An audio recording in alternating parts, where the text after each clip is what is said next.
ang ating gagawin po ng reaction video awareness po sa ating mga parent, no, na merong mga Gen Z na anak. Dahil hindi po biro ang ating balita na ating gagawin ng reaction video ngayon. Mula po ito sa GMA News. Ang title po nito, HIV cases sa edad na 15 to 25 years old tumaas ng 500%.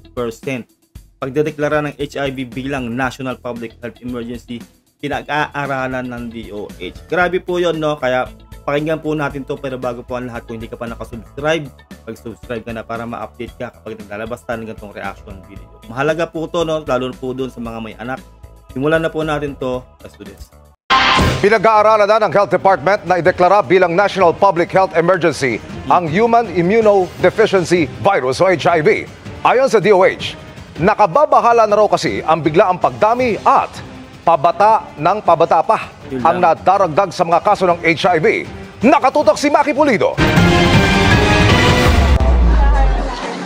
Mula 21 new cases ng HIV kada araw noong 2014, dumoble yan sa 48 new cases kada araw noong 2024. Pero nitong Enero hanggang Abril ng 2025, umabot na sa 56 kada araw ang naitatalang mga bagong kaso ng HIV. Base yan sa pinakahuling tala ng Department of Health. Ang nakakaalarma ayon sa DOH, pabata ng pabata ang nagpopositibo sa naturang sakit. May 500% increase daw ng HIV cases sa mga edad 15 hanggang 25. Grabe, hindi po biro yun, no? Yung 500% na pagtaas. Tapos pabata na pabata, no? From 15 to 25 years old. Kaya tayo po ay dapat gabayan po natin ang ating mga anak. Dahil po, hindi po biro ang HIV. Correct me if I'm wrong po, no? Sa pagkakalam ko po, lifetime pong gamutan po yan. Opo, may gamot po ang HIV para hindi po magtuloy sa AIDS, no? Pero, hindi po kasi biro yung sakit na yan. Kasi talagang, kumbaga, alam naman natin na hindi pa tayo ganun ka-open, no, ang ating bansa sa mga ganyang sakit. Talaga may stigma pa rin po kapag nagkaroon ka ng HIV. Kaya payuhan po natin ng ating mga anak, gabayan natin sila. Bagamat hindi po natin sila totally matututukan ng 24 hours, pero wag po sana tayong magkulang na magpaalala po sa ating mga batang anak na alam po natin na mulat na po talaga sa mga ganyan, aminin man natin o hindi, dahil po sa social media. Pag-ingat at turuan po natin sila para po hindi po sila mapahamak na magkaroon po ng HIV. Sa datos natin, tayo na ang pinakamataas na new cases dito sa Western Pacific region. Dahil dyan, pinag-aaralan na ng DOH na ideklarang public health emergency ang HIV. Maganda magkaroon tayo ng public health emergency, national emergency for HIV dahil magtutulong-tulong ang buong lipunan. Sana noon pa. Saka ito po sa akin, no, pabor po ba kayo sa na magkaroon po sa mga paaralan na mga ganyang subject, no, na hindi naman totally po sexual education. Kumbaga parang awareness lang po na lalo po sa mga medyo may nasa tamang edad na pong estudyante, no. Kasi mulat na po, aminin man natin hindi, mulat na po talaga sila diyan eh. Kailangan lang po nila ng gabay. Gagawin po talaga nila yan, lalo yung mga kabataan po ngayon ay sobrang mapupusok na. No, kailangan po para sa akin, no, gusto ko po na magkaroon po sana ng mga subject sa school na para maturuan sila ng prevention at kung paano makakaiwas talaga diyan sa ganyang mga matitinding sakit. Hindi lang po sa HIV, no, kahit po dun sa mga STI o mga STD rin na mga sakit na common na nagagamot ng antibiotic. Alam niyo na po yung ibig kong sabihin doon ng mga parents diyan, no. Pero ang matindi po talaga dito, kailangan po talaga ng gabay ng magulang. Wag po natin baliwalain yan kasi po hindi po biro ang HIV na sakit. Talaga pong yan, matindi yan worldwide. At ito po nga po, nakikita na po natin 500% na po sa Pilipinas at pabata ng pabata ang nagkakaroon ng HIV. Sabi ni Kael Mata, HIV positive at HIV community organizer. Hanggang ngayon daw kasi kulang sa suporta ang maraming local government unit sa mga HIV program. Pag ito ay na-declare as a national emergency, I think mauobliga na yung mga LGUs na gumawa ng mas komprehensibong programa. Sa datos ng DOH, karamihan sa mga bagong HIV cases ay mga lalaki at sila'y nagka-HIV mula sa pakikipagtalik sa kapwa lalaki. Ayun lang, no, rektahan po tayo dito, no, dahil po sa LGBTQ. No, kasi po, alam na po natin pag same sex ang nag-sex, no, LGBT po 'yan. No, kaya yun nga po, no, basta paalalahanan po natin sila kasi hindi po natin maiiwasan 'yan eh. lalo po ang kabataan pumupusok. Kahit ano pa pong sexualidad nila, kailangan po natin silang turuan kung paano mag-ingat at gumamit ng proteksyon. Dahil po realidad po yan, hindi po natin sila mapipigilan na gawin po yan kahit ano pa pong gender. Pero sinasabi po dito, no, talaga pong male to male, no, ang transmission. Ibig sabihin lang po noon, LGBT. No? Kaya sana po mabawasan o talagang mabigyan po sila ng gabay o talagang matinding protection na mabigyan sila ng knowledge, no, na hindi lang basta gawin yung sexual act na yan. Dahil kapag ginawa po nila yan ng walang protection, talaga pong magkakaroon po sila ng ganyang mga sakit. Kaya kawawa po ang mga kabataan at syempre ang mga parent na magkakaroon po ng anak na meron po mga sakit na ganyan na tulad ng HIV.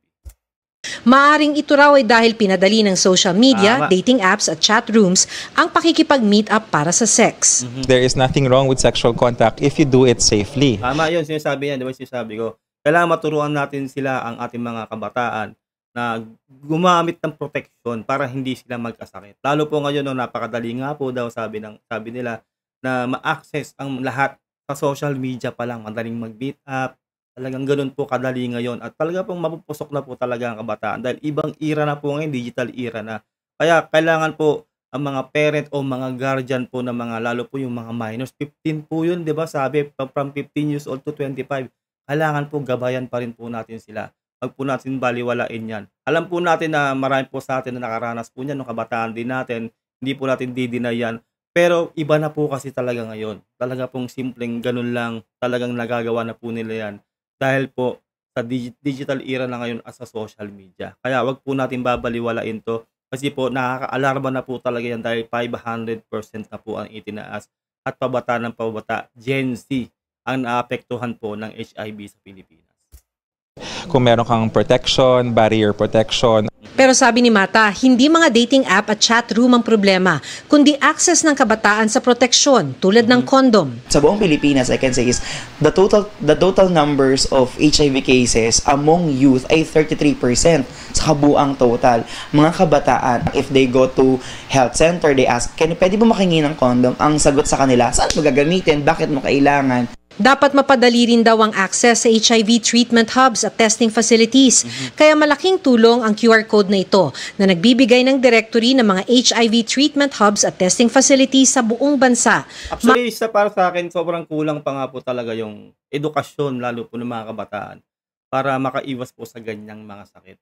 Kailangan po talaga ikalat po yan. Hindi na po ngayon, dapat hindi po tayo tulad yung old school era, no, na noong araw na maging dapat hindi pinag-aaralan niya, malaswa, ganun-ganun. Kailangan na po yan.